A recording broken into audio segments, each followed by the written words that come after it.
Hi, my name is Kathy Salata. I have lived experience with an eating disorder, and today I would love to talk about triggers and how to overcome those triggers. Living with an eating disorder is tough enough.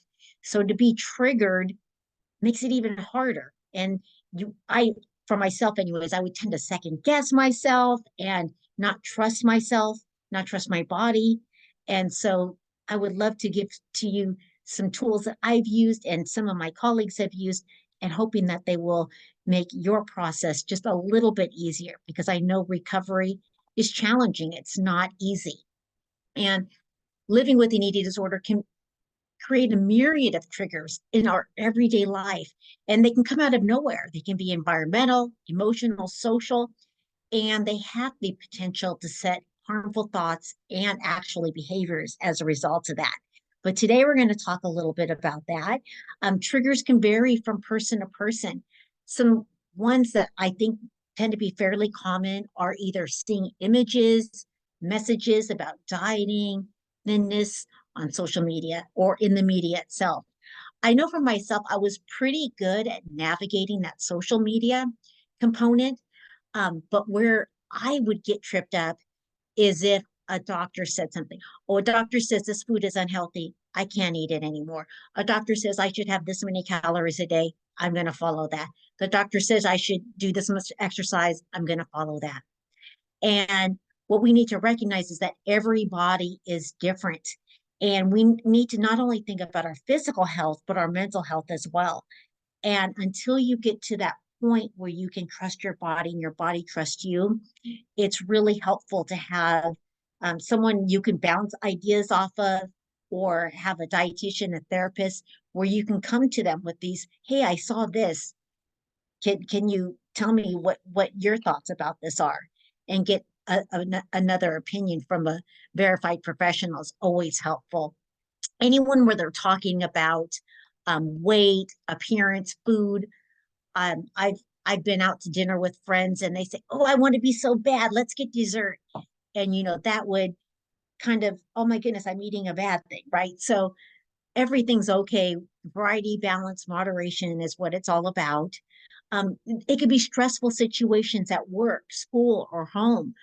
Stress, um, loneliness, frustration can lead people to either overeat or undereat. So just be aware of that. And when I'm in those events, one thing that I think of, I look at food as medicine, right? Food is here to nourish me. It's going to get me through this next bit. So although when I'm stressed, I don't have the physical desire to eat, I know that I need to keep my body moving. Emotional experiences such as anxiety, sadness, loneliness. I've heard of HALT, hungry, angry, lonely, tired. You kind of fix those before you move on are always helpful. And then there could be certain places, activities.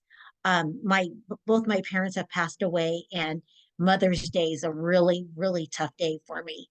So I make sure to plan that out, to be near people that support me, and that's always, always very helpful. And so, speaking of that, knowing that Mother's Day is coming up and it's a very challenging day for me, be aware of it, be mindful of it. And even if I'm home alone, give myself a little gentle time, maybe just enjoy a hot cup of tea and just relax with my cat and just really pay attention. Pay attention to your feelings, your bodily sensations when you encounter this trigger, because really awareness is half the battle. When you're aware, then you can move forward, right? Because now you know what the issue is. And then develop those healthy coping mechanisms. I went so far as to have a list 1 through 10. So, like one, if I'm just a little stressed, I can journal. But if I'm at a 10 and you say, Kathy, journal, that's not happening.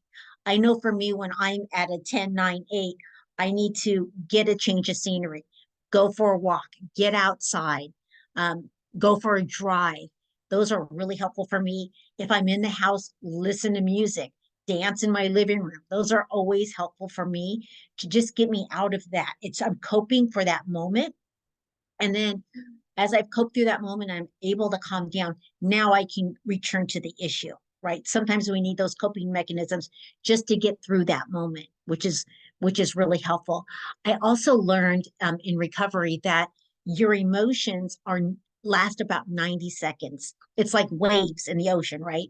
So when you have these waves, recognize, okay, I'm not going to react in this moment. I don't know if you've ever been in a fight with someone and someone sends you a mean text and you write back da da da da. If you wait that 90 seconds, you might think, maybe I shouldn't send that text right now. And sometimes when I'm very um, heightened in that sense emotionally, I'll tend to sleep on it, even though it's frustrating. I'll wake up the next morning and in my emotional mind and my analytical mind kind of connect overnight, and then I can make a much more wise decision. And then create that support network, but more importantly, use them. Your network is there to help you use them. And when people reach out to me, I'm not sure if you're the same way.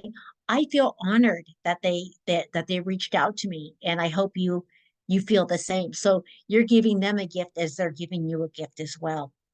And then something that's really struggled for me is setting those boundaries.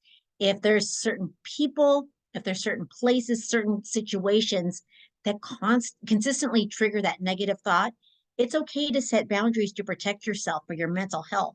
If you go to your Thanksgiving dinner and it's chaotic, you can say, hey, you know what? I'll come for dessert a little bit later after everyone's chilled out, but I need to set that boundary for myself. And then it's always easier if you seek that professional help. You have that support system, and even if you fall, someone's there to pick you up. So if you're struggling to cope with those triggers on your own, don't hesitate to seek professional help. And if money is an issue, there are free support groups out there. I'll put them on the website as well. I know ANAD is a wonderful resource, ANAD.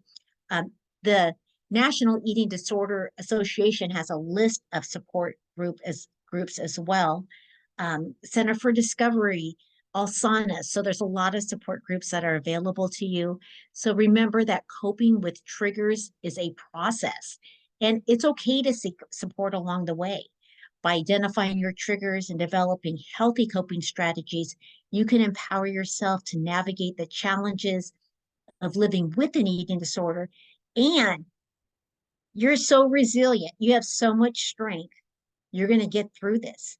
And so I thank you so much for being here today. I hope this helps. I wish you a wonderful day and great success and resilience as you go through your journey to recovery. Thank you.